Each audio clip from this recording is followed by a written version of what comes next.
الحمد لله نحمده ونستعينه ونستغفره ونؤمن به ونتوكل عليه ونعوذ بالله من شرور أنفسنا ومن سيئات أعمالنا من يهده الله فلا مضل له ومن يضلله فلا هادي له وأشهد أن لا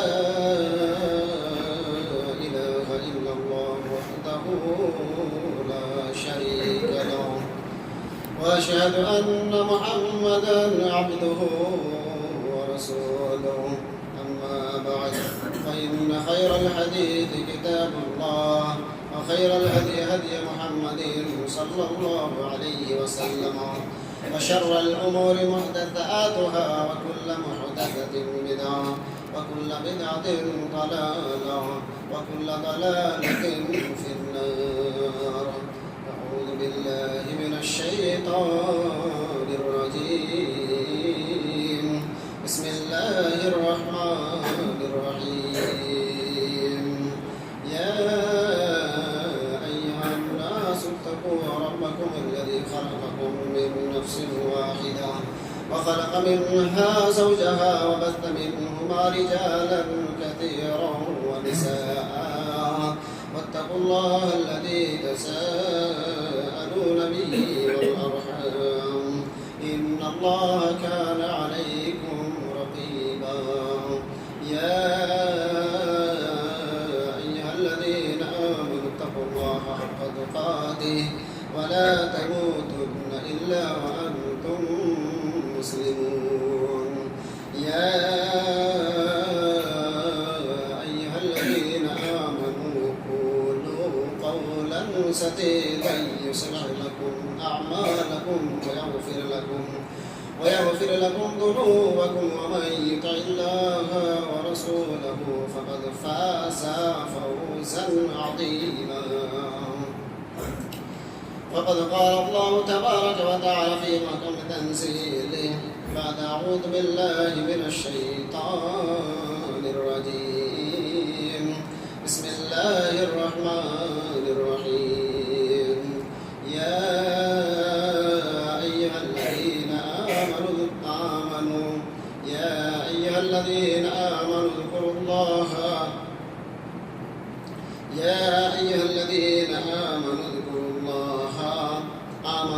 كلوا من طيبات ما رزقناكم واشكروا لله إن كنتم إياه تعبدون. وقال الله تبارك وتعالى في موضع آخر: إنا أعطيناك الكوثر فصل لربك وانحر إن شانئك هو الأبتر. وقال النبي صلى الله عليه وسلم في الحديث المبارك عن رواية عن أنس بن مالك رضي الله تعالى عنه قال من ذبح قبل الصلاة فإنما ذبح لنفسه ومن ذبح بعد الصلاة فقد أصاب سنة المسلمين. رواه البخاري. সম্মানিত মুসলিম সমাজ ও আজকের পত্র জামে মসজিদের পত্র এলাকার সমস্ত উপস্থিতি মুসাল্লিগণ এবং এই অত্র মাদ্রাসা অর্থাৎ জামিয়া মিসবাহুল উলুম, এই মাদ্রাসার সমস্ত শিক্ষক ও অভিভাবক এবং ছাত্রবৃন্দগণ, সমস্ত প্রশংসা ও সমস্ত গুণগান সেই মহান আল্লাহ পাক রব্বুল আলামিনের জন্য, যে মহান আল্লাহ তাআলা আমাদেরকে মুসলমান রূপে সৃষ্টি করেছেন, যে মহান আল্লাহ পাক রব্বুল আলামিন আমাদেরকে শুধু মুসলমান না, ঈমান একটি বড় নিয়ামত দিয়ে আমাদেরকে এই পৃথিবীর বুকে প্রেরণ করেছেন। তাই আমরা সবাই অন্তর করে বলি আলহামদুলিল্লাহ। তারপরে তার প্রেরিত হাবিব রাসূল আরবি মুহাম্মদ মুস্তাফা সাল্লাল্লাহু আলাইহি ওয়াসাল্লামের প্রতি অগণন দরুদ অবতীর্ণ হোক। اللهم صل على محمد وعلى ال محمد كما صليت على ابراهيم وعلى ال ابراهيم انك حميد مجيد. اللهم بارك على محمد وعلى ال محمد كما باركت على ابراهيم وعلى ال ابراهيم انك حميد مجيد.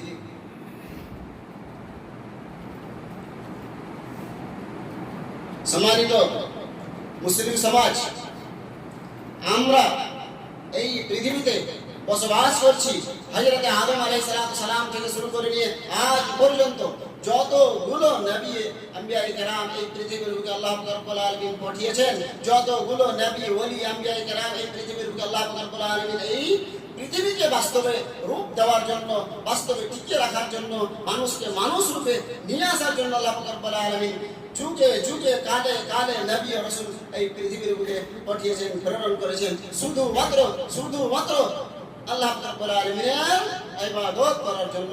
আল্লাহ রাব্বুল আলামিনকে আমাদের মাথা দিয়ে মস্তিষ্ক দিয়ে চিনতে হবে, আল্লাহ রাব্বুল আলামিনের সঙ্গে সম্পর্ক স্থাপন করতে হবে। তাই বলে আল্লাহ রাব্বুল আলামিন এই পার্থিব জীবনে এই পৃথিবীর বুকে হাজার হাজার সাল গত হয়ে গেল। আল্লাহ রাব্বুল আলামিন তখন থেকে নিয়ে হযরত আদম আলাইহিস সালাম থেকে শুরু করে নিয়ে হযরত মুহাম্মদ মুস্তাফা সাল্লাল্লাহু আলাইহি ওয়াসাল্লাম পর্যন্ত একটি বাক্য, ওয়াহদাহু লা শারীক ওয়া'বুদুল্লাহ ওয়া লা তুশরিকু বিহি শাইয়্যা ওয়া'বুদুল্লাহ ওয়া লা তুশরিকু বিহি শাইয়্যা। তোমরা আল্লাহ রাব্বুল আলামিনের ইবাদত করো, আল্লাহ রাব্বুল আলামিনের ইবাদত করো এবং শরীক স্থাপন করিও না। সেই মহান করুণা আল্লাহ রাব্বুল আলামিনের সঙ্গে অন্য কাউকে জড়িয়ে দিও না। কি ক্ষেত্রে? প্রত্যেক ক্ষেত্রে, প্রতি মুহূর্তে আল্লাহ রাব্বুল আলামিনের ইবাদত করো।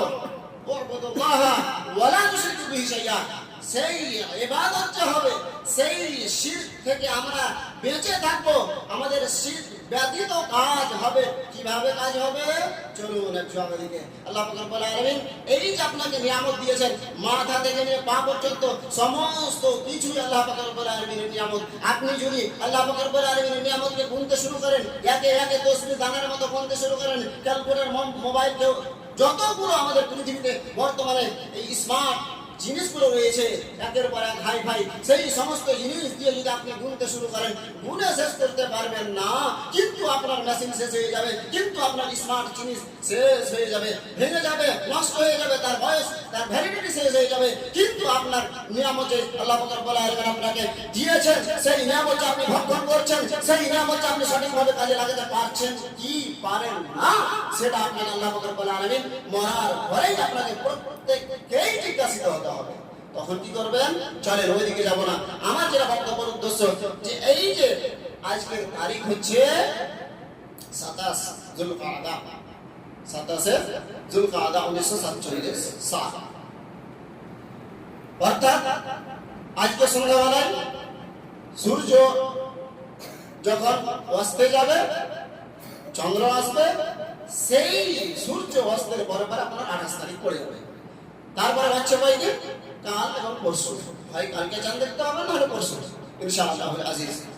এই যে চাঁদ খুশির ঈদ আমাদের সামনে মাথার উপরে এসেছে, এই খুশির সঙ্গে আমাদের মাথায় অনেক ধরনের, আমাদের মাথায় অনেক ধরনের বিভিন্ন ধরনের সোশ্যাল মিডিয়া থেকে নিয়ে প্রত্যেকটা জিনিস আমাদের অন্তরের মধ্যে গেঁথে রয়েছে, যেটা ভয় ভীতি আমরা করছি। কিচ্ছু না, আপনারা আল্লাহ রাব্বুল আলামিনের প্রতি ভরসা রাখুন। আমি প্রথমেই বলেছি ওয়াবুদুল্লাহ ওয়া লা তুশরিকু বিহি শাইআ, যে আপনি আল্লাহ রাব্বুল আলামিনের ইবাদত করেন ইবাদতের মতো, এবং শিরক থেকে দূরে সরে থাকেন, শিরক থেকে দূরে হটে যান, শিরক থেকে আপনি দূরভূতি হয়ে যান, নিজেকে দূরে সরিয়ে রাখেন। দুনিয়ার কোন শক্তি আপনাকে শেষ করতে পারবে না। এইবারে জানেন ইবাদত কাকে বলে, শিরক কাকে বলে, তারপরে আসবে আমি কুরবানি। 1 নম্বর ইবাদত, 2 নম্বর শিরক, 3 নম্বর কুরবানি। এই তিনটি বিষয় নিয়ে আমি আমার বক্তব্য ইনশাআল্লাহ ইতি করব। 1 নম্বর ইবাদত মানে জানি আমরা সকলে যে 5 ওয়াক্তের নামাজ পড়লে, কুরবানি করলে, রোজার মাসে যাকাত দিলে, রোজা রাখলে বাস সমাপ্ত না। ইবাদত হচ্ছে আবাদা ইয়াবুদ, আপনাকে এটা হচ্ছে যেটা শাব্দিক অর্থ আবাদা ইয়াবুদ। আমরা যারা মাদ্রাসা ছেলে আছি, মাওলানা আছি, সকলেই জানি পাবে না সারা থেকে আইন বা দাল। এই ইবাদত থেকে, আবাদা থেকে আমরা বনে গিয়েছি একটি আলফা, আবাদা থেকে আমরা বনে গিয়েছি, আমরা হয়ে গিয়েছি ইবাদ, বান্দা, অনেক ইবাদত। আর এটাকেই যখন চলে গেলেন মাহবুদ, আবাদার মাহবুদে যখন চলে গেলেন, তখন সেই মাহবুদ হয়ে গেল সেই মহান আল্লাহ পাক রব্বুল আলামিন, যে মহান আল্লাহ তাআলা লা মা'বুদা বিহাক্কিন ইল্লাল্লাহ। আপনাকে এই ঈমান, এই যে লা ইলাহা ইল্লাল্লাহর যে শর্ত রয়েছে, সেই শর্ত সাপেক্ষ যদি আপনার ইবাদত হয়, তাহলে আল্লাহ পাক রব্বুল আলামিনের কাছে গ্রহণযোগ্য, নচেত আপনার ইবাদত বিফল হয়ে যাবে। আপনার পাশেই হুগলির নদী রয়েছে, সেই হুগলির নদীতে যাবে আপনার আমল, সেই সমুদ্রে চলে যাবে আপনার আমল বিফল হয়ে যাবে যদি আপনার এই কালিমা তাওহীদ লা ইলাহা ইল্লাল্লাহ শর্ত সাপেক্ষ যদি আপনার ইবাদত না হয় তবে। আর এই লা ইলাহা ইল্লাল্লাহ অনুযায়ী যদি আপনি শিরক থেকে বেঁচে না থাকতে পারেন, তাহলে এক কথাই মূল বস্তু হচ্ছে আমাদের কালিমা তাওহীদ। কালিমা তাওহীদের যদি মানে, তার বিশ্লেষণ, তার ব্যাখ্যা, তার সারাংশ যদি আমরা বুঝে নিই, তাহলে আপনি কেমন মুসলমান সেখানে বোঝা যাবে। তাহলে আপনার মুসলমান কি পরিচয় রয়েছে, কি ধরনের মুসলমান আপনি রয়েছেন, আমার পরিচয়টা সেই জায়গাতে পাওয়া যাবে যে আমি এই ধরনের মুসলমান। আহলে হাদিস, ব্রেলি, দেওবন্দি, যতগুলো পৃথিবীতে আমরা মুসলমান নিজেদেরকে ভাগ বন্টন করে রেখেছি, নিজেদের ভাগ করে রেখেছি, একে দলভুক্ত, যেই মতোই ভারতবর্ষের মাটিতে পার্টির সব কি নাই। তারপরে আমাদের যে ইসলামিক দলগুলো রয়েছে, এই দলের অভাব নাই, একের পরে একবারে শাখা প্রশাখা, এত শাখা প্রশাখা যা আপনার ব্রেন পর্যন্ত সেই জায়গাতে পৌঁছাই না। এই মতো আমরা মুসলমান হয়ে গেছি, এই মতো আমরা কালিমা তাওহীদকে ব্যাখ্যা বিশ্লেষণ করছি, এই মতো হয়ে আমরা কালিমা তাওহীদের মানে মতলব সারাংশ বিশ্লেষণ করে থাকছি। যে যেটা বুঝছি সে সেটা বলছি, যাকে যেটা ভালো লাগছে সেটা বলছি না। আপনি পৃথিবীতে যাই করেন না কেন, যে কোনো কাজ করেন না কেন, কালিমা তাওহীদ অনুযায়ী যদি হয়, তাহলে আল্লাহ পাক রব্বুল আলামিনের কাছে আপনার আমল গ্রহণযোগ্য, নচেত আপনার আমল ওই যে 2 মিনিট আগে বললাম হুগলি নদীতে গিয়ে পড়বে, আর হুগলি নদীতে যখন পড়বে তখন সমুদ্রে চলে যাবে। অর্থাৎ সমস্ত আমল নষ্ট বিনষ্ট হয়ে যাবে, শেষ হয়ে যাবে। আর যখন আপনার আমল শেষ হয়ে যাবে আমালও, তার আমল নষ্ট হয়ে যাবে। আর যখন আমল নষ্ট হয়ে যাবে তখন আপনার পরিত্রাণ কি হবে? আপনার ঠিকানা, আপনার জায়গাটা সেই জাহান্নামে আপনাকে ফেরেশতারা ধরে নিক্ষেপ করে দেবে। এইবারে বর্তমান যুগ হচ্ছে সোশ্যাল মিডিয়া থেকে নিয়ে বিভিন্ন ধরনের স্মার্ট জিনিস মাধ্যমে আমরা যেগুলো কাল্পনিক, যদিও বাস্তব না, কাল্পনিক জিনিস আমাদের সকলের জানা রয়েছে, আমরা সকলেই সেই কাল্পনিক জিনিস থেকে আমরা অবগত রয়েছি, যদিও সেগুলো বাস্তবে না। কিন্তু এই মায়ের মাধ্যমে যদি আপনি সঠিকটা কিছুটা জ্ঞান অর্জন করেন তাহলে আপনি ধন্য। যদি আপনি সেগুলো খালি মজা নেওয়ার জন্য, মানুষকে বোকা বানানোর জন্য যদি সেগুলো দেখেন, জ্ঞান অর্জন করেন, তাহলে তা আপনি নিজেই ধ্বংস হয়ে গেলেন। আর যদি সেখান থেকে কিছু পরিমাণে আপনি আল্লাহ পাক রব্বুল আলামিনের নিয়ামতকে স্মরণ করেন তাহলে আপনি ধন্য হয়ে যাবেন, তাহলেই আপনি পরিত্রাণ পেয়ে যাবেন। এই যাই হোক, আমি বলছিলাম না ইবাদত, এই ইবাদত আপনার ইবাদত কেমন হবে? সেই সূরা যারিয়াতের মধ্যে আল্লাহ পাক রব্বুল আলামিন বলেন, ওমা খালাকাল জিন্না ওয়াল ইনসা ইল্লা লিয়াবুদুন। এই পৃথিবীর বুকে যে সমস্ত জিন ইনসানকে পৃথিবীর বুকে পাঠিয়েছি শুধুমাত্র শুধু আর শুধু আমার ইবাদতের জন্য। এই যে ইবাদত, যেই যতগুলো আয়াত আল্লাহ পাক রব্বুল আলামিন ইবাদত সম্পর্কে আলোচনা করেছেন, সেই ইবাদত আবেদ মাবুদ একটি শব্দ থেকে এগুলো নেওয়া হয়েছে, সবটি একটি শব্দ থেকে। আর তারপরে ইবাদত কেমন হওয়া চাই? ইবাদত কেমন হওয়া চাই? এমন হওয়া চাই আপনি ইবাদত করবেন আল্লাহ পাক রব্বুল আলামিনের প্রত্যেক মুহূর্তে, প্রতিটি ক্ষেত্রে, সব সময় চলতে ফিরতে উঠতে বসতে আপনাকে আল্লাহ পাক রব্বুল আলামিনের সামনে রেখে, হাজির নাজির রেখে আপনাকে সেই সমস্ত কাজকর্ম করতে হবে। এর নাম হচ্ছে ইবাদত। শুধু মসজিদে এলাম, পাঁচ ওয়াক্তের নামাজ আদায় করলাম বা মুসাল্লি, না, চলবে না। শুধু হজ করে নিলাম, আল্লাহ পাক রব্বুল আলামিন 10 লক্ষ টাকা দিয়েছে, টাকার অভাব নেই, পয়সার অভাব নেই, হজ করে নিলাম। হাজি বলবে গ্রামের লোক, এলাকার লোক, চলবে না। এই করলেন, নামাজ পড়লেন, হাজি হইলেন, আর মসজিদে আসছেন, বাস। না, এটা ইবাদত না। রোজার মাসে যাকাত দিলেন আর আপনার ইবাদত হয়ে গেল না। আপনাকে যেই সমস্ত আপনি ইবাদত করবেন, প্রত্যেকটা ইবাদত আপনার চলা ফিরা, উঠা বসা, খাওয়া দাওয়া, প্রত্যেকটা জিনিস, মানুষের সঙ্গে আদান প্রদান, লেনদেন, সব জায়গায় আপনাকে ইবাদতে থাকতে হবে, ইবাদতে লিপ্ত থাকতে হবে, ইবাদতে আপনাকে মগ্ন থাকতে হবে, সব সময় আপনাকে ইবাদত করতে হবে, প্রত্যেকটা মুহূর্তে আল্লাহ পাক রব্বুল আলামিনকে স্মরণ করতে হবে। শুধু এখানে মসজিদে আছি তখন হাজী সাহেব আর গাজী সাহেব, মৌলানা সাহেব, মসজিদ থেকে বের হয়ে গেলাম, আরে সুবহানাল্লাহ সুবহানাল্লাহ, যত ঠকবাজি কাজ রয়েছে সমস্ত গুলো আপনি করবেন, না, চলবে না। এর নাম হচ্ছে ইবাদত। তারপরে চলে যায় শিরক, সংক্ষিপ্ত বললাম। তারপরে চলে যায় শিরক। এই যে শিরক রয়েছে, লা মা'বুদা বিহাক্কিন ইল্লাল্লাহ, এখানে 7টি শর্ত রয়েছে। তার মধ্যে আমি একটি শর্ত বলে দিই, ইসবাত আর নাফি, হ্যাঁ এবং না। আপনার নেগেটিভ পজিটিভ দুইটি জিনিস যখন আপনার এই লা ইলাহা ইল্লাল্লাহর মধ্যে সংমিশ্রিত থাকবে তখন আপনি লা ইলাহা ইল্লাল্লাহ পাঠ করলেন। যখন বুঝলেন যে লা ইলাহা ইল্লাল্লাহ এই দুইটি, এই বাক্যটির মধ্যে, এই লাইনটির মধ্যে, এই বাক্যটির মধ্যে, সেন্টেন্সটির মধ্যে যেই বাক্যটি রয়েছে, 4টি শব্দ রয়েছে, লা ইলাহা ইলাহা ইল্লা আল্লাহ, 4টি শব্দ। এই 4টি শব্দ যখন আপনি পাঠ করবেন আপনার অন্তর থেকে হওয়া চাই, এবং অন্তর থেকে আপনাকে বুঝতে হবে এর মানে কি। অর্থাৎ কিছু যদিও না বুঝেন, লা ইলাহা ইল্লাল্লাহ বুঝতে পারলেন না, মানে জানেন না, আরবি জানেন না, আর কিছু ইত্যাদি, আপনি জাহেল মানুষ, জমিতে খেটে খাওয়া মানুষ, তাহলে আপনাকে এতটা তো কম্পালসারি জানতেই হবে যে লা ইলাহা ইল্লাল্লাহ মানে হচ্ছে এর মধ্যে 2টি জিনিস বাধ্যতামূলক। একটি হচ্ছে শর্ত সাপেক্ষ, একটি হচ্ছে হ্যাঁ বাচক, অপরটি হচ্ছে না বাচক। লা ইলাহা, পৃথিবীতে সারা পৃথিবীতে কোনো মানুষ কোনো ইবাদতের লায়েক নাই, কোনো যার ইবাদত করা যাবে কোনো মাহবুদ নেই যেই মাহবুদের ইবাদতের অধিকারী এইরকম পৃথিবীতে কোনাতে নেই। যদি রয়েছে ইল্লাল্লাহ, যদি রয়েছে এবং অবশ্যই আছে, যদি বলি না, এখানে জব অবশ্যই আছে, এখানে অবশ্যই আছে আল্লাহ রাব্বুল আলামিন ইল্লাল্লাহ।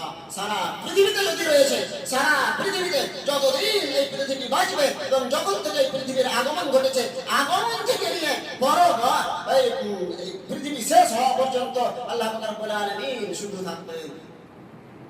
ويبقى وجه ربك ذو الجلال والإكرام، ويبقى وجه ربك ذو الجلال والإكرام، لا إله إلا الله।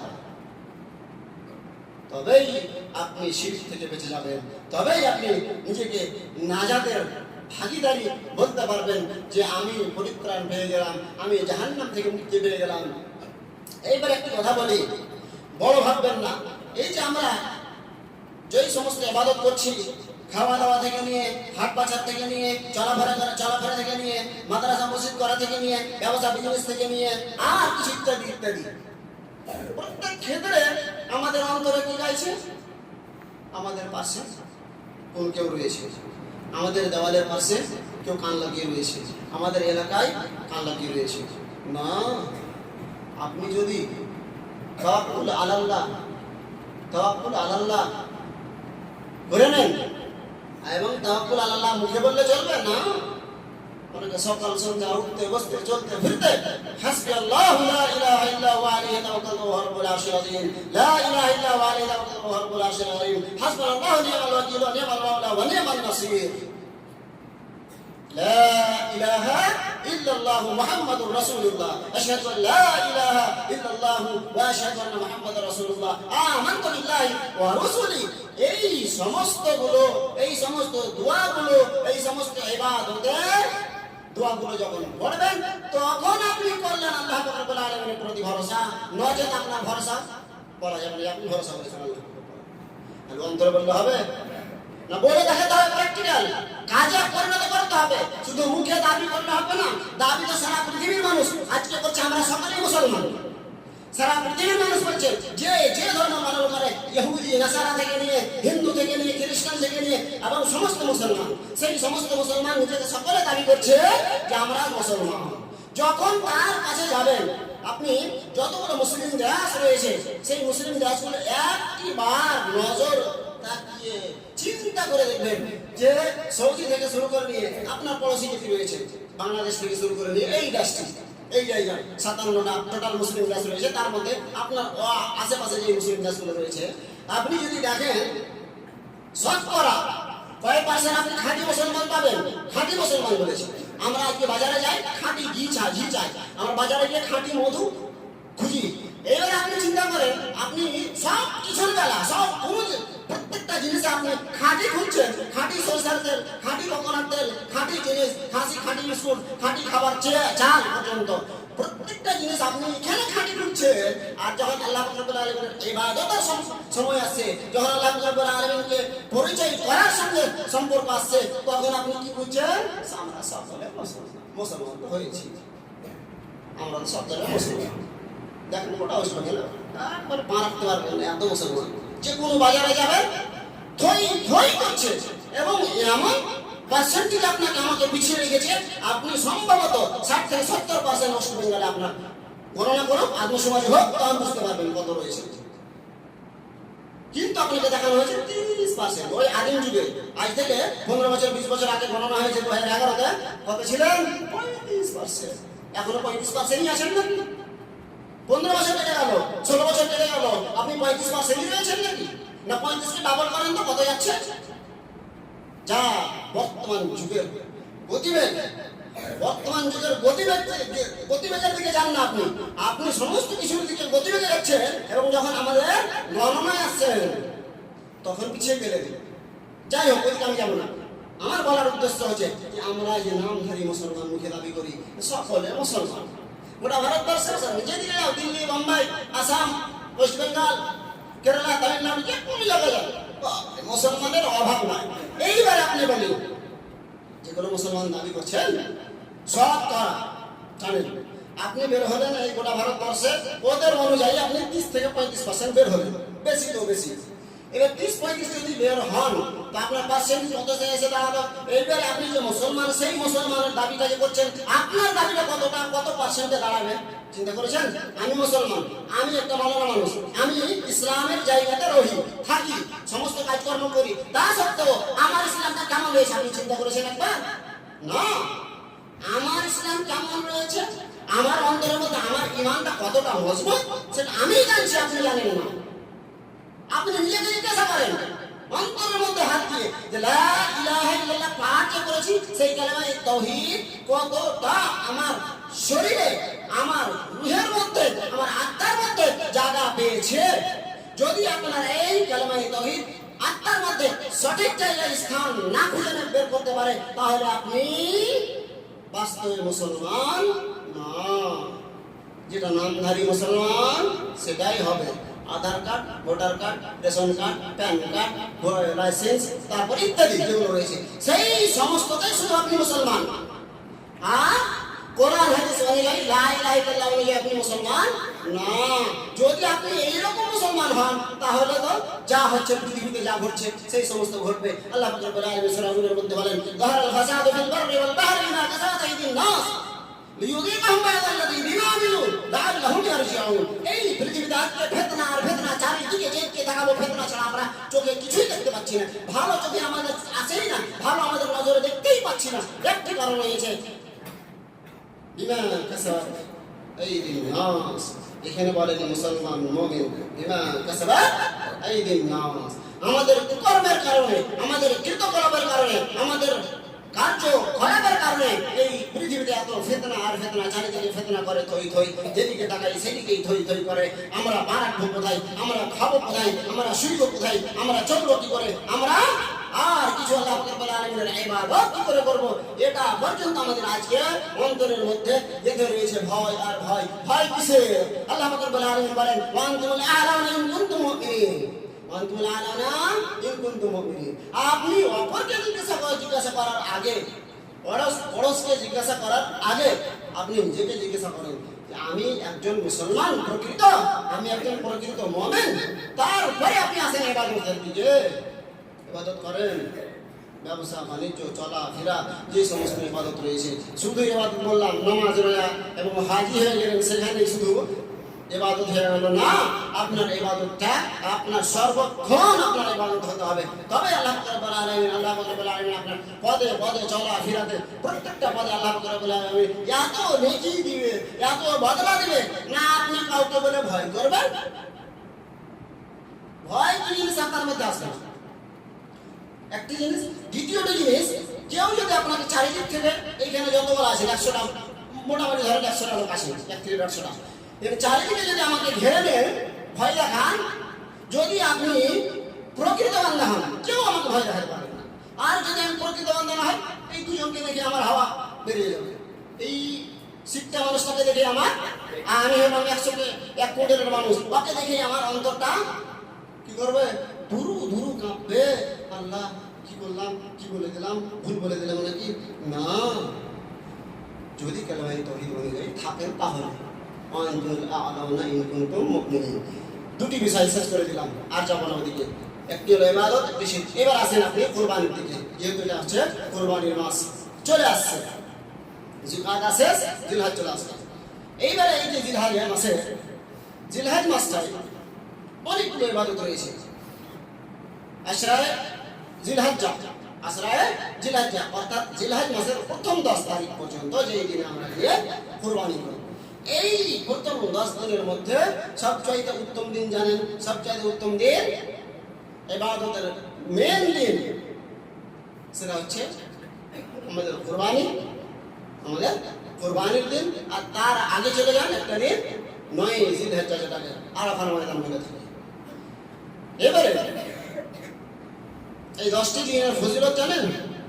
যারা মাদ্রাসার তালাবা হাদিস যারা পরিবেশন করেন, পড়েন, দৌড়ে হাদিস 6 থেকে নিয়ে মুশকাল থেকে উপরে, সকলেই অবগত রয়েছেন যে এই আশরায়ে জিলহিজ্জার কত ফজিলত, কত গুরুত্বপূর্ণ এই দিনগুলো। এবং যারা জানি না তারা তো শুনছি, এই কান দিয়ে শুনি বাঁ কান দিয়ে বের করে দিই, বাঁ কান দিয়ে শুনি ডান কান দিয়ে বের হয়ে যায়। এই হচ্ছে আমরা মুসলমান। কি হবে আমার দ্বারা? আমি যে নিয়ামতগুলো আমাকে আর আপনাকে আল্লাহ রাব্বুল আলামিন দিয়েছেন, সেই নিয়ামত থেকে যদি যে আয়াতটা আমি পড়েছিলাম, ইয়া আইয়ুহাল্লাযীনা আমানু যিকুরুল্লাহা, ইয়া আইয়ুহাল্লাযীনা আমানু, হে ঈমানদার ব্যক্তিরা, কুলু মিম্মা রাযাকনাকুম, তোমরা এই সমস্ত ঈমানদার ব্যক্তিরা যে সমস্ত তোমাদেরকে আমি রুজি দিয়েছি সেই সমস্ত রুজি থেকে নিয়ে, কিংবা অন্য আয়াত আল্লাহ রাব্বুল আলামিন বলেন কুলু মিম্মা রাযাকাকুমুল্লাহু হালালান তাইয়্যিবা, কুলু মিম্মা রাযাকাকুমুল্লাহু হালালান তাইয়্যিবা। হে মানুষরা, হে মানুষরা, আর তার আগে আয়াত বলেন হে মুমিনরা। তোমরা বিভিন্ন জায়গাতে বিভিন্ন আল্লাহ পাক রব্বুল আলামিন বলেন এক জায়গাতে ইয়া আইয়ুহাল্লাযীনা আমানু কুলু মিম্মা রাযাকনাকুম, আর এক আয়াত বলেন কুলু মিম্মা রাযাকাকুমুল্লাহু হালালান তাইয়্যিবা। মুমিনদেরকে ডেকে সম্বোধন করে আল্লাহ পাক রব্বুল আলামিন বলছেন যে তোমরা আল্লাহ পাক রব্বুল আলামিনের হালাল রুজি ভক্ষণ করো, হালাল রুজি হালাল পদ্ধতিতে খাও। আর এক আয়াতে বলছেন কুলু মিম্মা রাযাকাকুমুল্লাহ, যা তোমাদেরকে দিয়েছে সেই মহান সত্তা, সেই মহান আল্লাহ পাক রব্বুল আলামিন, সেগুলো হালাল রুজি তোমরা ভক্ষণ করো। এইবারে তারপরে ওয়াশকুরু নিয়ামাতাল্লাহি, সেই সমস্ত নিয়ামতের তোমরা শুকরিয়া জ্ঞাপন করো, শুকরিয়া আদায় করো। ইন কুনতুম ইয়াহু তা'বুদুন, যদি তোমরা সেই মহান আল্লাহ পাক রব্বুল আলামিনের ইবাদত, প্রকৃত পক্ষে ইবাদত করতে চাও। ওই ইবাদত যেটা থেকে আমি বক্তব্য শুরু করেছিলাম, ইন কুনতুম ইয়াহু তা'বুদুন। এইবারে আমি যে সমস্ত রুজি ভক্ষণ করি সকাল 24 ঘন্টা আমার দ্বারা, এই সমস্ত রুজি আমার হাতের দ্বারা অর্থ উপার্জন হয়ে থাকে, সেই সমস্ত রুজি শুধু কুরবানি করবেন সেটা না, যে খালি কুরবানি করতে যান বলে সাহেব হালাল টাকা লাগবে না হারাম টাকা লাগবে, চলবে? আমিও এই ব্যবসা করি, বলি সাহেব এই কাজ করি, ওই কাজটা আমার ওখান থেকে বেরিয়ে গেছে, কিন্তু আমার টাকাটা ওখান থেকে নেওয়া হয়েছে, হবে? আপনি নিজেকে জিজ্ঞাসা করেন আপনার টাকাটা হালাল না হারাম? আপনি শুধু কুরবানির দিন কেন জিজ্ঞাসা করতেছেন? আল্লাহ পাক রব্বুল আলামিন শুধু আপনাকে কুরবানির দিন বলেছে যে হালাল টাকা দিয়ে কুরবানি করে নিয়েছো, বাকি গোটা বছর হারাম টাকা খাও। কি বলছেন? ইয়া আইয়ুহাল্লাযীনা আমানু, যদি আপনি নিজেকে মুমিন দাবি করে থাকেন তাহলে আপনাকে হালাল খেতে বলছি। যদি নিজেকে মুমিন দাবি না করেন যান, যান। যদি আপনি অমানুষের দলে হন যান, হারাম খান, হালাল খান, বেঈমানি করেন, শয়তানি করেন, রাহাজানি করেন, চুরি করেন, আর কিছু করেন, কেউ ধরবে না আপনাকে। যদি আপনি নিজেকে মুমিন দাবি করেন, এখানে করে আল্লাহ পাক রব্বুল আলামিন বলেছেন হালাল রুজি ভক্ষণ করো, কুলু মিম্মা রাযাকনাকুম, যা আমি তোমাদেরকে দিয়ে থাকি। এই আয়াতে বলছেন আল্লাহ পাক রব্বুল আলামিন জামা মুতাকাল্লিমের সেরা, যে আমি যা, আমরা যা, আল্লাহ পাক রব্বুল আলামিন একাই দেন। এখানে করে জামা সেরা নিয়েছে, কি বুঝাতে চেয়েছেন? অনেকগুলো আল্লাহ রয়েছে, নাউযুবিল্লাহি মিন যালিকা, যে আল্লাহ পাক রব্বুল আলামিনের সঙ্গে ফেরেশতারা সহযোগিতা করছে, তাই বলে জামার মানে হচ্ছে আল্লাহ পাক রব্বুল আলামিন মর্যাদা, আল্লাহ পাক রব্বুল আলামিন নিজের ক্ষমতা দেখাতে চেয়েছেন। এখানে জামার মানে এটা না, জামার ক্ষমতা সেই মহান আল্লাহ পাক রব্বুল আলামিন। আল্লাহু মালিকাল মুলকি তুতিল মুলকা মান তাশা ওয়া তুইজ্জু মান তাশা ওয়া তুযিল্লু মান তাশা বিয়াদিকাল খায়র, সেই মহান আল্লাহ পাক রব্বুল আলামিন দেখাতে চাইছেন যে মিম্মা রাযাকনাকুম, আমি তোমাকে এই সমস্ত রুজি দিয়েছি। এইবারে আমরা বাহাদুরি করে কি বলি? সুবহানাল্লাহ, আজকে আমি অনেক পয়সা মানি, আজকে আমি আদানি গ্রুপ হয়ে গেছি, আজকে আমি অনেক বিশাল সম্পত্তিশালী হয়ে গেছি, এমন ভাবে আমার পৃথিবী আমার মুঠোয়, আল্লাহ পাক রব্বুল আলামিন বলছে দেখেন, আল্লাহুম্মা মালিকাল মুলকি তুতিল মুলকা মান তাশা। সেই কিয়ামতের মাঠে আল্লাহ পাক রব্বুল আলামিন কাল কিয়ামতের মাঠে সেই সমস্ত বাদশাদেরকে, সেই সমস্ত রাজাদেরকে রাজার সামনে ডেকে বলবে, আইনা মালিকুল মুলক, আইনা মালিকুল মুলক, মাতওয়িয়াতুম বিয়ামিনিহি। সেই ডান হাতে এই জমিনটাকে, পৃথিবীটাকে হিলাবেন এবং বলবেন, আইনা মুলকুল মুলক, আইনা মালিকুল মুলক, কোথায় বাদশাদের বাদশা? সেই মহান আল্লাহ পাক রব্বুল আলামিন বলেছেন, মিম্মা রাযাকনাকুম, আমি তোমাদেরকে রুজি দিয়ে থাকি, সেই সমস্ত রুজি হালাল পদ্ধতি যেগুলো রয়েছে হালাল রুজি ভক্ষণ করো। তারপরে অন্য আয়াতে বলেন, ফাকুলু মিম্মা রাযাকাকুমুল্লাহ। এখানে করে আর জামার সেবা নিয়ে আসেনি, এখানে ওয়াহিদের সেবা নিয়ে এসেছে, মিম্মা রাযাকাকুমুল্লাহ, সেই মহান আল্লাহ। এখানে আমি বললেন, এখানে বলছেন সেই মহান আল্লাহ পাক রব্বুল আলামিন যে রুজি তোমাকে দিয়েছে সেগুলো হালাল পদ্ধতিতে আয় করো এবং ব্যয় করো। শুধু আয় করবেন হালাল পদ্ধতি এবং ব্যয় করবেন হারাম পদ্ধতিতে চলবে না। এবং উপার্জন করবেন, আয় করবেন আপনি হারাম পদ্ধতিতে, খরচ করবেন হালাল পদ্ধতিতে, সেটাও চলবে না। সেই হাদিসে কি চলে যায়, ইমাম তিরমিজি রাহমাতুল্লাহ আলাইহি হাদিসটি বর্ণনা করেছেন যে মানুষকে কাল কিয়ামতের মাঠে যখন হাসরের ময়দানে উঠবে তখন তাকে 5টা প্রশ্নের জবাবদিহি করতে হবে। আর কবরের মধ্যে যখন মানুষকে রাখা হবে সেখানে 5টা প্রশ্নের 3টা প্রশ্নের জবাব দিতে হবে, সে জবাবদিহি করতে হবে। এই 3টা এবং 5টা 8টা প্রশ্নের জবাব দিতে হবে টোটাল আপনাকে পৃথিবী থেকে নিয়ে ওই পৃথিবী ইহকালে মরার পরে পরে আপনাকে 8টা প্রশ্নের জবাবদিহি করতে হবে। যদিও সেই হাদিসটি ইমাম তিরমিজি রাহমাতুল্লাহ আলাইহি বলেছেন হাযা হাদিসুন হাসানুন সহিহুন। সেই হাদিসটি কি লাস্ট কথাটা বলে দিই যে আদম সন্তান সেখানে উল্লেখ করা হয়েছে যে কাল কিয়ামতের মাঠে বিচারের ময়দানে যখন এই কাঠগড়ায় দাঁড় করা হবে তখন 5টি প্রশ্নের জবাব না দেওয়া পর্যন্ত কিঞ্চিত পরিমাণে এই পাঁচে যদি আমার আঙুলের উপরে পাড়া থাকে, আমার ট্যাং নোংরা থাকে, তবুও ক্ষমতা হবে না আল্লাহ পাক রব্বুল আলামিনের অর্ডার বাই সাপ্লাই ছাড়া। একটি প্রশ্ন তার মধ্যে যে আপনার উপার্জনের অবস্থা কি ছিল, টাকা পয়সা যে ইনকাম করতেন পৃথিবীতে, ব্যবসা বাণিজ্য করতেন, সেই ব্যবসার ঢং কি ছিল, কি পদ্ধতিতে আপনি ইনকাম করতেন, আর পদ্ধতিটা কি, হালাল না হারাম, বৈধ না অবৈধ, জায়েজ না নাজায়েজ, আর এটা আয় পদ্ধতি এবং খরচের পদ্ধতিটা কি করতেন। ডান হাতে ইনকাম করতেন, বাঁ হাতে খরচ করতেন, সেই বাঁ হাতের অবস্থাটা কি ছিল, হালাল না হারাম, বৈধ না অবৈধ, জায়েজ না নাজায়েজ। তখন কি জবাব দেবেন? তখন তো বলবেন আর কইছেন অবস্থা খারাপ ছিল, পৃথিবীতে সব গোটা রাজ্যে তো সবাই হারাম খাচ্ছিল, আমিও তাই করে হারাম ইনকাম করছিলাম, কিন্তু খরচটা আল্লাহ তাআলা করতাম, মায়ের সাথে দিতাম, মসজিদে দিতাম এবং পাঁচ ওয়াক্ত নামাজটা পড়তাম। পার পেয়ে যাবেন আপনার আয় ব্যয় দুটোই আপনাকে আল্লাহ পাক রব্বুল আলামিন কাল কিয়ামতের মাঠে ধরবে। আমাকে ধরবে না, আপনার দায় আমাকে ধরবে না, আমাকে জিজ্ঞাসা করবে না। অ্যাকাউন্টেন্ট যে অ্যাকাউন্ট নিয়ে বসে আছে, যে হিসাব রক্ষক ক্যাশিয়ার যে বসে আছে, সে ক্যাশিয়ার আপনাকে ধরবে না, আমাকে ধরবে না, যার আমল তাকেই ধরবে। মান আমিলা সালিহান ফালিনাফসিহি ওয়া মান আসাআ ফাআলাইহা। আপনি মন্দ করেছেন, মন্দর বদলা আপনি পাবেন, আমি ভালো করেছি, ভালোর বদলা আমি পাবো। মান আমিলা সালিহান ফালিনাফসিহি ওয়া মান আসাআ ফাআলাইহা। যে ব্যক্তি ভালো আমল করবে, সৎ আমল করবে, তার বদলা সে পাবে, আর যে ব্যক্তি অসৎ আমল করবে তার বদলা সে পাবে। এই যে হালাল রুজি এবং হারাম থেকে আপনাকে বর্জন করতে হবে। আর আল্লাহ পাক রব্বুল আলামিন এই হারাম থেকে বেঁচে হালাল পদ্ধতিতে রুজি ভক্ষণ করার পরে আল্লাহ পাক রব্বুল আলামিন আপনাকে যখন এই হজের মাস আসছে, জিলহজ মাস, তখন আপনাকে কুরবানি করতে বলছেন। এবং ফতোয়া কি জিজ্ঞাসা করে বলেছিলেন, মাওলানা সাহেব আমার এই মাসের টাকাটা অন্য পদ্ধতি ইনকাম নেই, এই যে সুদের টাকাটি 10,000 বেঁচে আছে, এটিকে কুরবানি দিব, দিবেন কি দেবেন না আপনি জানেন, ওকে কেন জিজ্ঞাসা করতে আসেন? আর যদি ঢুকতে থাকে বলেই দেয়, ভুলে ভালে যদি মাওলানা সাহেব বলেই দেয়, আচ্ছা চালিয়ে দেন, কেন আমার দুটা ভাগ লাগবে না, আমার ওই কইটা আমাকে দিয়ে দিয়ে। এই ভাষা যখন বলবে তখন কি বলবে জানেন, আমাদের সদর সাহেব মাদানী সাহেব এই ফতোয়া দিয়েছেন, হ্যাঁ এরকম ফতোয়া দিয়েছে, তখন চলে গেল সেই দিকে। বাকি সব পড়ে থাকলো।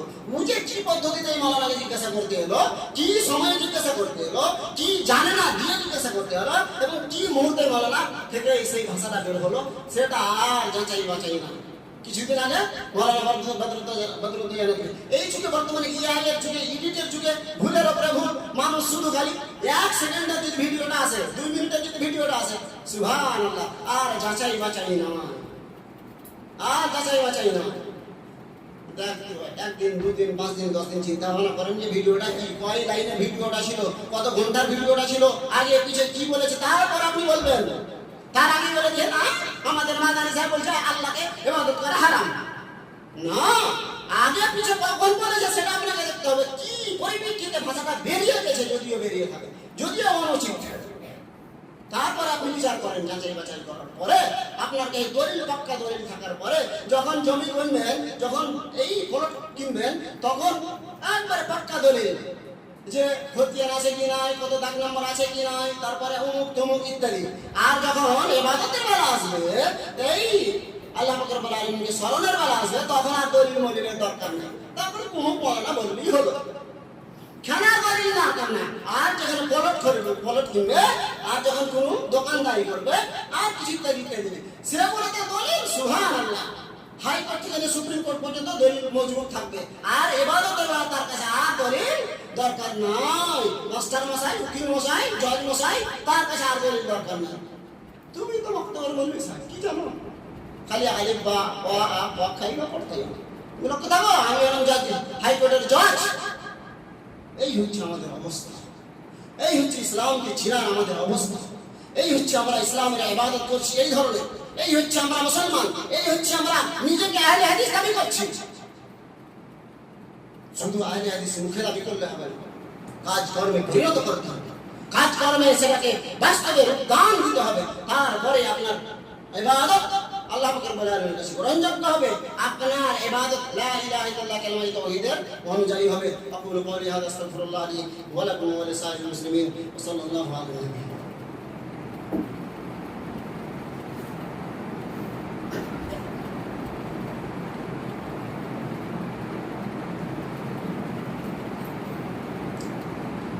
حامدا ومصليا أما بعد. أعوذ بالله من الشيطان الرجيم. بسم الله الرحمن الرحيم. إنا أعطيناك الكوثر فصل لربك وانحر إن شانئك هو الأبتر. قل إن صلاتي ونسكي ومحياي ومماتي لله رب العالمين. আল্লাহ পাক রব্বুল আলামিন যদি আমাকে অন্যদিন অন্য কোন সময় ফুরসত দেয়, ইনশাআল্লাহ বলার চেষ্টা করব। বাকিটা সংক্ষেপে বলি, এই যে 10 দিন আল্লাহ পাক রব্বুল আলামিন দিয়েছে, অনেক গুরুত্ব রয়েছে। অর্থাৎ এই পৃথিবীতে যেই সমস্ত 365 দিন, কোন বছরে 364 দিন হয়, জানেন, 366 দিন হয়, কোন বছর 5 বছর 4 বছর অন্তর অন্তর। আমরা বছর কয় দিনে গণি? 365। কোন বছর 4 থেকে 5 বছর অন্তর অন্তর সেটা 366-তে বদলে যায়। এই যে 365 অথবা 366 দিন যে আল্লাহ রব্বুল আলামিন প্রদান করেছিলেন, এই 366-65 দিনের মধ্যে দিনের ইবাদত আল্লাহ রব্বুল আলামিন সবচাইতে উত্তম বলেছেন এই আশরায়ে জিলহিজ্জা। দিনের ইবাদত সবচাইতে উত্তম এই আশরায়ে জিলহিজ্জার 10 দিন, 1 থেকে নিয়ে 10 তারিখ পর্যন্ত। আর রাত্রের ইবাদত 24 ঘন্টার মধ্যে রাত্রের ইবাদত, 365 দিনের মধ্যে 366 দিনের মধ্যে রাত্রের ইবাদত সবচেয়ে উত্তম বলেছে লাইলাতুল কদর, খায়রুম মিন আলফি শাহর, 1000 মাস চাইতে উত্তম। এইবারে আপনি ওর ফজিলত একের কাহিনী আসবেন না, এর ফজিলত ওখানে নিয়ে চলে যাবেন না। এটা হচ্ছে দিনের ফজিলত, ওটা হচ্ছে রাত্রের ফজিলত। ওখানে আপনি রাত্রি জাগরণ করবেন, আল্লাহর কাছে আরাধনা করবেন ওই অবস্থায়, তবে আল্লাহ রাব্বুল আলামিন খায়রুম মিন আলফি শাহর, রাত্রি জাগরণের বদলা পাওনা পেয়ে যাবেন। আর এখানে বলছে রাতে, দিনের বেলা যদি 1 থেকে 9 তারিখের মধ্যে কিংবা 10 তারিখের মধ্যে, এই যে 10টা দিন রয়েছে, সবচেয়ে উত্তম দিন যেটা হচ্ছে আপনার আরাফার দিন।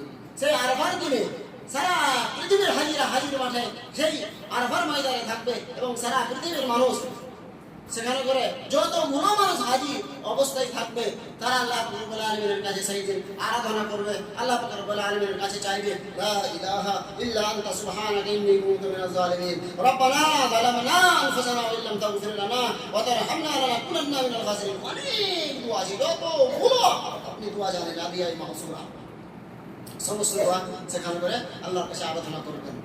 দিনের বেলা আরাফার দিন রোজা, এবং ওই দিনে আপনি রোজা রাখবেন। আমি সেই দিকে যাচ্ছি না যে মৌলানা সাহেব 9 তারিখে রোজা রাখবো, 9 তারিখে না 8 তারিখে, 9 তারিখে না 8 তারিখে, আমি সেদিকে যাচ্ছি না। আমি শুধু বললাম আপনাকে আরাফার দিনে সেই হাজিরা হাজি অবস্থায় থাকে, আর বাকি মানুষরা রোজা রাখবে, বাকি মানুষরা রোজা রাখবে। এবারে রোজা রাখবে, যখন আপনি রোজা রাখবেন আপনি তওবা তিল্লাহ করবেন, আল্লাহ ইস্তিগফার বেশি বেশি করে করবেন, তখন আল্লাহ পাক রব্বুল আলামিন হতে পারে সেই দিন সেই দিনে সেই 9 তারিখে আল্লাহ পাক রব্বুল আলামিন সেই আদম সন্তানকে, উম্মত মুহাম্মাদিয়া না, আদম সন্তানকে ঢালাহারে জাহান্নাম থেকে মুক্তি দেয়। ঢালাহারে অগণন, অর্থাৎ আমরা মাছের পুকুরে মাছ আছে, সেই মাছকে যখন তুলি তখন কার উপরে যখন খুশি থাকি কোনো গ্রাহকের উপরে, তখন তাকে কি বলি, যাও যা আসে নিয়ে যাও। এই যে ঢালাহারে আপনি বললেন 1 কেজি 2 কেজি 10টা 20টা না, ঢালাহারে এর করে দিলেন। এইরকম আল্লাহ পাক রব্বুল আলামিন ঢালাহারে জাহান্নাম থেকে আদম সন্তানকে সেই দিনে 9 তারিখে আরাফার দিনে মুক্তি প্রদান করে।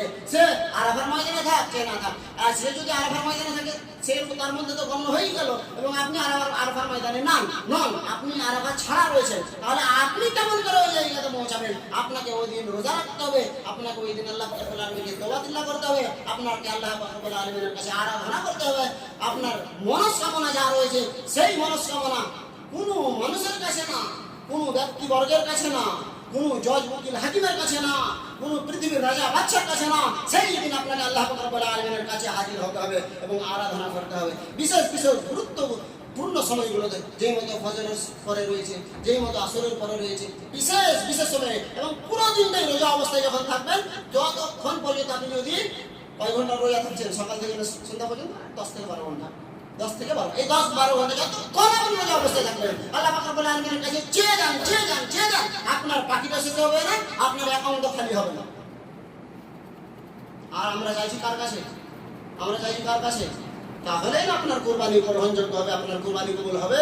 তারপরে আল্লাহ পাক রব্বুল আলামিন, আল্লাহ নবী সাল্লাল্লাহু আলাইহি ওয়াসাল্লাম বলেন যে ব্যক্তি কুরবানি করলো ঈদের আগে, ফাইন্নামা যাবাহা লিনাফসিহি মান যাবাহা ক্বাবলা সালাতে। হযরত আনাস বিন মালিক রাদিয়াল্লাহু তিনি বর্ণনা করেন যে রাসূলুল্লাহ সাল্লাল্লাহু আলাইহি ওয়াসাল্লাম বলেন, মান যাবাহা ক্বাবলা সালাতে ফাইন্নামা যাবাহা লিনাফসিহি, যে ব্যক্তি কুরবানি করলো ঈদের জায়গাতে পৌঁছার আগে, সে যেন নিজের জন্য কুরবানি করলো। কুরবানি তো না, সেটা গোশত খাওয়ার ব্যবস্থা করলো। হাঁটে আছে বুঝেন, জিপতে গ্রামের মধ্যে দুম্বা নিয়ে এসছে 50,000 1 লাখ টাকাতে। এই 1 লাখ টাকা দুম্বা হুগলি জেলাতে কোথাও করেনি, শুধু আমাদের গ্রামে করেছে। আমাদের আর মন থামে না, আর একটা দিনও বরদাস্ত হয়, 9 দিন থেকে আসে। সুবহানাল্লাহ। এই যে কুরবানির গোশত খাবো, কি করবো? তোমরা সব আগাও, আমি জবাই করে আসছি, চলবে না। ফাইন্নামা যাবাহা লিনাফসিহি ওমান যাবাহা বা'দা সালাতে ফাকাদ তাম্মা নুসুকুহু, যে ব্যক্তি নামাজ পড়েছে কুরবানি করলো, ফাকাদ তাম্মা নুসুকুহু, তার কুরবানি গ্রহণযোগ্য, পূর্ণ হলো, কাবেলে কবুল হলো। এবারে তারপরে ফাকাদ আসাবা সুন্নাতাল মুসলিমিন, মুসলমানদের যেটা সুন্নতি তরিকা, সুন্নতি রাসূল, সেই তরিকা অনুযায়ী সে পৌঁছে গেল। ইসলামের তরিকা, ইসলামের যেগুলো পদ্ধতি রয়েছে, সেই পদ্ধতি অনুযায়ী সে কুরবানি করলো, ইসলামের পদ্ধতিতে সে পৌঁছে গেল, সেই ইসলামের পদ্ধতি সে অর্জন করলো। যাই হোক, অনেক কথা বললাম। আল্লাহ পাক রব্বুল আলামিনের কাছে পরিশেষে দোয়া করি এবং ক্ষমা চাই, আল্লাহ গো, তুমি আমাদের সকল পৃথিবীর মানুষকে, তুমি আমাদের সকল মুসলমানদের, বিশেষ করে যারা মুমিন আহলে হাদিস রয়েছে, তাদেরকে বিশেষ করে আল্লাহ গো তুমি ক্ষমা করিও, ক্ষমার নজরে দেখিও। আল্লাহুম্মা ইন্নাকা আফুউন তুহিব্বুল আফওয়া ফাফু আন্না। আল্লাহুম্মা আমিন। আল্লাহ গো, আল্লাহুম্মা ইগফির লানা ওয়া লিল মুমিনিনা ওয়াল মুমিনাত ওয়াল وللمسلمين وللمسلمات اللهم آمين اللهم أعز الإسلام والمسلمين اللهم أعز الإسلام والمسلمين اللهم أذل الشرك والمشركين اللهم آمين আল্লাহ তুমি আমাদের সমস্ত গুনাহ খাতা মাফ করিও এবং ইসলামের প্রতি অটল থাকার আল্লাহ পাক রব্বুল আলামিন তুমি আমাদেরকে সুযোগ তৌফিক দান করিও। যতদিন আমার শ্বাস চলবে, শরীর চলবে না, যতদিন আমার জন্ম থেকে নিয়ে যতদিন আমার শ্বাস চলবে, আল্লাহ তুমি আমাদের সকলকে কালেমা তাওহীদের প্রতি অটল থেকে এই দুনিয়া থেকে বিদায় দেওয়া তৌফিক দান করো।